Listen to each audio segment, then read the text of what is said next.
Esse vídeo não vai ser apenas um mega compilado e explicação de todas as atividades paranormais. O que você vai ver aqui é além de um resumão esquematizado, teorias e explanações que não vemos em muitos resumos na internet. E é perfeito para você que já conhece a franquia ou para você que caiu de paraquedas nesse universo. Olá, pessoas! Meu nome é Alex. E indo já no início, tudo começa com Atividade Paranormal 3. Ou talvez não, porque digo isso, lá pro meio do vídeo vocês saberão. Aqui temos a avó Lois, que é membro de uma seita que cultua um ser, até então chamado de Toby.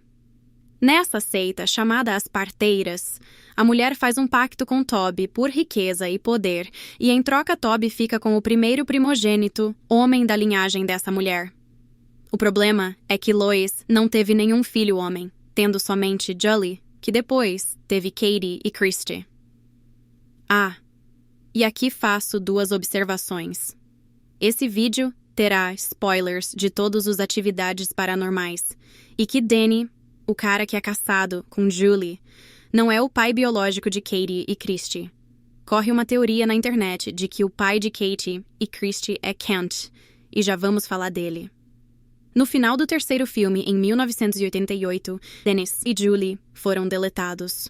Falo deletados para impedir algum strike aqui do canal. Daí Katie e Christy são levadas até Kent. E isso só ficamos sabendo em Atividade Paranormal Dimensão Fantasma. Uma coisa que acho bem legal de Dimensão Fantasma é que o filme traz muitas cenas do que aconteceu em 1988, incluindo as cenas adicionais e o final alternativo. Eu fico mais empolgada com essas partes do que a história da Leila. Não sei se o mesmo acontece com vocês. Enfim. Kent é uma espécie de mentor para Katie e Christy e treina habilidades para elas. No caso, Christy, nas palavras dele, pode ver o futuro. É o que vemos nas filmagens. Aliás, essa cena rendeu, na minha opinião, o melhor trailer de Atividade Paranormal. Nessa cena, Christy é colocada em transe e descreve o quarto de Ryan 30 anos antes de que sua casa existisse. Sim, pessoas. Alguns mais sabidinhos da série podem dizer que isso não foi premonição. Foi viagem no tempo pela dimensão fantasma. Mas, vou falar mais na frente, que isso não tem nada a ver com a viagem no tempo. Se eu falar agora, pode ser que confunda a cabeça de algum iniciante em atividade paranormal. Então, a galera do PhD em PA, acalme-se. Anos depois, já em 2006, vemos que Katie e Christy têm vidas aparentemente normais. Katie namora Mika, que é day trade. Os dois vivem longe de Christy, que é casada com Daniel Hay, que possui uma rede de fast food. Ou seja, ele tem dinheiro. Por isso a piscina. Daniel Hay tem uma filha de outro casamento chamada Ali Hay.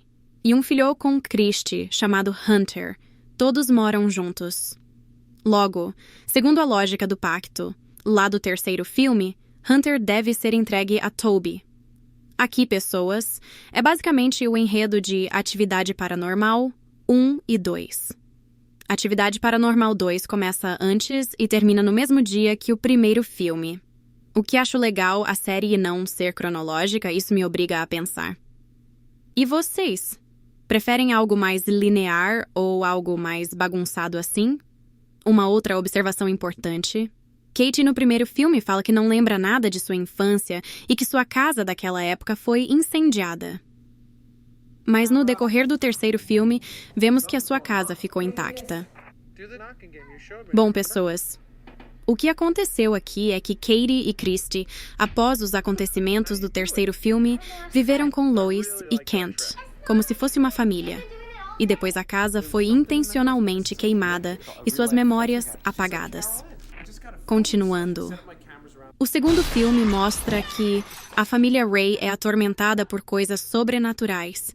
E Daniel, embora relutante mesmo com o aviso de sua empregada a Martine, finalmente eu me lembrei dela, decide buscar providências depois que ver, pelo circuito interno da casa, sua mulher sendo puxada por uma força sobrenatural e posteriormente possuída. Detalhe: os Rays decidem instalar isso devido a um pseudo-furto que aconteceu na casa. Digo isso porque ela foi revirada por completo, exceto o quarto de Hunter, levando apenas uma caixa de fitas antigas e um colar de Christie de valor sentimental. Para solucionar o problema da possessão de Christie, Daniel e Martini performaram um ritual em que queimaram uma foto. Essa foto acaba aparecendo em Atividade Paranormal 1.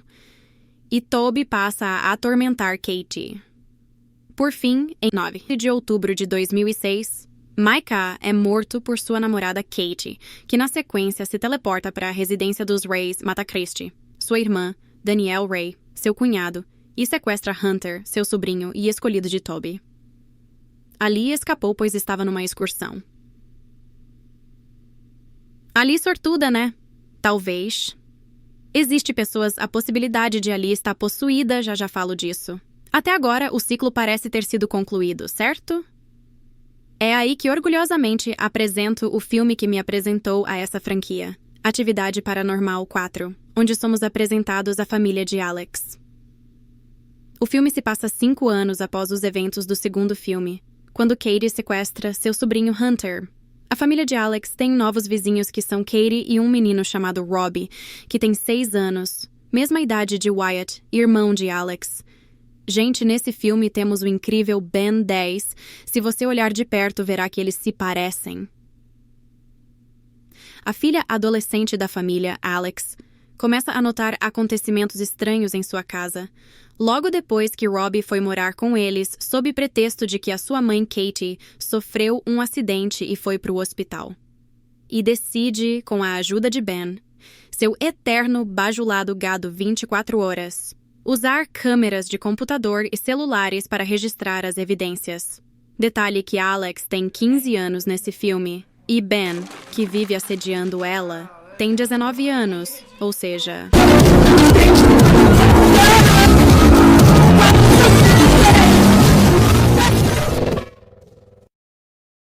No decorrer do filme, Alex encontra evidências de que tem algo sombrio envolvendo Katie e Robbie, e descobre que Robbie fez um ritual com Wyatt, em que ele será possuído, mas para isso necessitará da morte de uma virgem. No final, temos um plot twist. O filme é montado para pensarmos que Robbie é Hunter, o garoto da promessa. Mas quem é mesmo é o Wyatt. Ele é irmão adotivo de Alex. No final, todos são mortos e Alex, antes de morrer, tenta resgatar Wyatt/Hunter. Porém, ela é surpreendida por Katie possuída e o clã de bruxas, ou supostamente morta. Agora é o meu momento de teoria. Repare que até agora, todas as mortes foram filmadas. E de Micah, de Daniel, de Christie, dos pais de Alex, do Ben. Mas e Alex? Não vemos o corpo morto. E logo na frente vou mostrar que você já viu ela e nem percebeu. Agora você pode me dizer. Mas Alex, só porque a morte da Alex do filme não foi filmada, isso não quer dizer nada. Aí que você se engana. No filme seguinte, Marcados pelo Mal, é revelado que as parteiras usam filmagens de câmeras, como portal para viajar pelo tempo e espaço. Isso explica perfeitamente o pseudo-furto que eu falei, lembra? As parteiras reviraram a casa toda, bagunçaram tudo, só para fazer com que Daniel instalasse as câmeras. Porque se elas quiserem apenas furtar a caixa de fitas e o colar, teriam pego isso e pronto. Sem bagunça. Era tudo a estratégia do Coven, ter as filmagens de todos os momentos de seu plano, inclusive das mortes. Daí ser estranho o fato de a morte de Alex não ser filmada. Essa cena também explica porque Christie criança não viajou no tempo, e sim teve uma premonição, pois ela não usou nenhuma câmera ou filmagem. E em Marcados pelo Mal, descobrimos que além de ter que estar filmando, deve ser performado um ritual para tudo funcionar. Curiosidade. Esse filme foi o primeiro da franquia que eu assisti, porém eu detestei de início. Mas a atmosfera dele me envolveu e fiquei com ele na cabeça. A primeira coisa que me atraiu nele foi a capa, bem elaborada. Uma menina falando com um cara na webcam altas horas da noite. Quando de repente uma figura assustadora atrás me dá uma atmosfera de terror muito boa. Comentem se essa atmosfera de Atividade Paranormal encanta você também. Depois do Atividade Paranormal 4, eu assisti o terceiro filme e, de novo, não gostei muito, mas ficou na minha cabeça uma voz que dizia para eu assistir Marcados pelo Mal, que é o filme seguinte ao quarto. E quando eu assisti, meu irmão, que filmão! Esse é o filme que me fez entender Atividade Paranormal e me fez gostar da franquia. Depois de Marcados pelo Mal, assisti todos os filmes na sequência. Esse filme explica muito sobre a franquia e enlaça bem tudo que houve até aquele momento. A gente tem até a participação da Lee, a sobrevivente do segundo filme. Lembra que eu falei que ela pode estar possuída? Bom, pessoas. Desde o primeiro filme, é estabelecido que Toby se apega a pessoas. Nessa cena, temos Hector e Marisol conversando com ela sobre o amigo deles e protagonista do filme, Jesse. Jesse era um dos filhos entregues a Toby. No filme descobrimos que eles são chamados de marcados e que começam a apresentar sintomas de paranormalidade com 18 anos. A coisa mais lúcida que Ali poderia fazer nessa cena é explicar para Hector e Marisol que não tinham o que fazer. A casa caiu, já era. Eles deveriam se afastar. Mas não, ela fez o oposto. Falou para eles que, entre aspas, poderia fazer ele voltar ao normal, mas ele não será o Jesse. Ué, eu não entendi. Essa contradição pode ter uma explicação. Inclusive foi eu que fiz essa teoria. Ali foi possuída e levou Hector e Marisol pra cova, como queima de arquivo. Tá, mas onde ela foi possuída? Se você se lembrar de Atividade Paranormal 4, Alex tem um tipo de interação enquanto estava dormindo. A mesma coisa acontece em Jacob Deglosh e no terceiro filme. Ah, não sabe o que é Jacob Deglosh? Vou fazer um vídeo a respeito. Aliás, pode ser que ele já esteja disponível no momento que você assistir esse vídeo. Então, vá lá conferir. Bom, pessoas, a Ali, no segundo filme, teve uma interação também, embora ela tenha sido interrompida. Essa teoria vai ter um vídeo à parte aqui no canal. Inclusive, pode ser que a Ali já apareceu em outro lugar na franquia e você não viu. Para fechar, olhem o colar de Ali, lembra um pouco o que as bruxas usam no final do quarto filme, embora eu reconheça que são diferentes. Mas e você, o que acha? Acha que ela está possuída? Ou é só loucura de minha mente maluca? Então, até esse filme já sabemos o nome do grupo, as parteiras, o nome das crianças escolhidas, marcados, como elas agem usando as filmagens para viajar no tempo. E para completar no final do filme, descobrimos o que Kate viu no final do primeiro filme, que fez ela deletar Micah. Foi Hector amigo de Jesse, em que Hector e Marisol, após ter tentado salvá-lo, ela morre e ele é teleportado para 2006, na casa de Katie, onde acidentalmente assusta ela, fazendo Kate sob efeito de possessão deletar Micah. Um detalhe importante é que eu falo aqui possessão, mas no próximo filme, Dimensão Fantasma, é explicado que, na verdade, isso não é uma possessão e sim uma influência de Toby. Tem diferença. Isso explica porque no Atividade Paranormal 4, Kate se comporta ora como uma pessoa normal, ora como possuída. Em Dimensão Fantasma, a gente é apresentado à família dos Hesse, que novamente presenciam atividades estranhas que cercam sua filha Layla. Inclusive aquela cena que falei no início, em que Christie descreve o quarto de Ryan 30 anos antes dele existir. No final, descobrimos que Toby necessita do sangue de Layla e de Hunter Ray, pois os mesmos nascidos sobre a mesma lua ou seja, nascidos no mesmo dia, para ter um corpo físico. Isso explica o porquê Hunter/Wyatt começou a apresentar seus sintomas paranormais com 6 anos em Atividade Paranormal 4, enquanto Jesse, que também é um marcado, apenas com 18 anos, em Marcados pelo Mal, pois Hunter não é um marcado normal. Layla e Hunter nasceram em 6 de 2005, o sexto dia do sexto mês do sexto ano, a partir dos anos 2000. 666. É importante destacar que Layla começa a ficar mais estranha e sob influência de Toby, depois que ela foi instruída a abrir um portal interdimensional que ligava sua casa, em 2013, à casa que havia sido construída antes no ano de 1992. E por que falo 1992? Você me pergunta. Porque é encontrado dentre as fitas, uma que continha um ritual onde Layla aparecia em 1992, isso numa cena adicional. Já no filme, é mostrado pra gente tanto um panfleto de desaparecimento de Wyatt/Hunter, quanto uma fita que mostrava ele em 1992.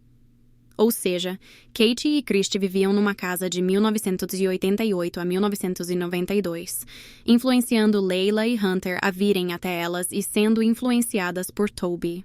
Posteriormente, aquela casa foi destruída e Katie, já adulta, se passou por corretora e ofereceu aquela casa para eles.